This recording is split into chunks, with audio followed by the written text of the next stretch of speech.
नमस्कार दोस्तों, आचार्य चाणक्य ने अपनी नीति शास्त्र में कुछ ऐसी बातों का जिक्र किया है जो पति को भूलकर भी अपनी पत्नी को नहीं बतानी चाहिए। इन बातों को बताने से पति पत्नी के रिश्ते में खटास आ सकती है और लड़ाई झगड़े हो सकते हैं। पति को अपनी पत्नी को नहीं बतानी चाहिए ये बातें। अगर आप भी हमारे चैनल पर नए हैं तो प्लीज़ हमारे चैनल धर्म की राह को सब्सक्राइब कर लें या मुझे कमेंट करके राधा कृष्ण ज़रूर लिखें अपनी कमाई की जानकारी। आचार्य चाणक्य का मानना है कि अगर पत्नी को पति की कमाई की जानकारी हो जाती है तो वह खर्च पर रोक लगाने लगती है। कई बार जरूरी खर्चों पर भी रोक लगा देती है। अपनी कमजोरी। पत्नी को अगर पति की कमजोरी का पता चल जाए तो वह बात बात में उसी का हवाला देती है और अपनी जिद मनवा लेती है। इसलिए पति को अपनी कमजोरी पत्नी से छिपाकर रखनी चाहिए। अपने हुए अपमान के बारे में। महिलाओं के बारे में ऐसा माना जाता है कि बार बार फिर इसी अपमान का ताना देती हैं। इसलिए पति को अपने हुए अपमान के बारे में पत्नी को नहीं बताना चाहिए।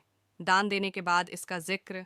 महिलाओं के बारे में माना जाता है कि बुरा वक्त आने पर महिलाएं पति को दान की बात याद दिलाकर भला बुरा कह सकती हैं। इसलिए दान देने के बाद इसका जिक्र पत्नी से नहीं करना चाहिए। अपने अतीत के बारे में। पत्नी को अपने अतीत के बारे में नहीं बताना चाहिए। इससे पत्नी को यह लग सकता है कि आप उसे धोखा दे रहे हैं।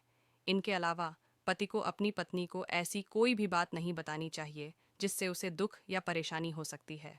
पति पत्नी के बीच विश्वास बहुत ज़रूरी है, इसलिए ऐसी कोई भी बात नहीं बतानी चाहिए जिससे विश्वास टूट सकता है।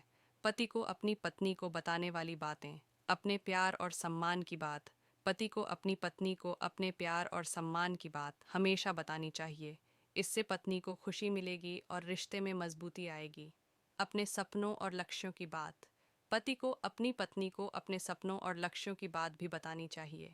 इससे पत्नी को यह लगेगा कि आप उसे अपने जीवन का हिस्सा मानते हैं। अपनी समस्याओं की बात। पति को अपनी पत्नी को अपनी समस्याओं की बात भी बतानी चाहिए। इससे पत्नी आपकी मदद कर सकेगी और आप दोनों मिलकर समस्या का समाधान निकाल सकते हैं।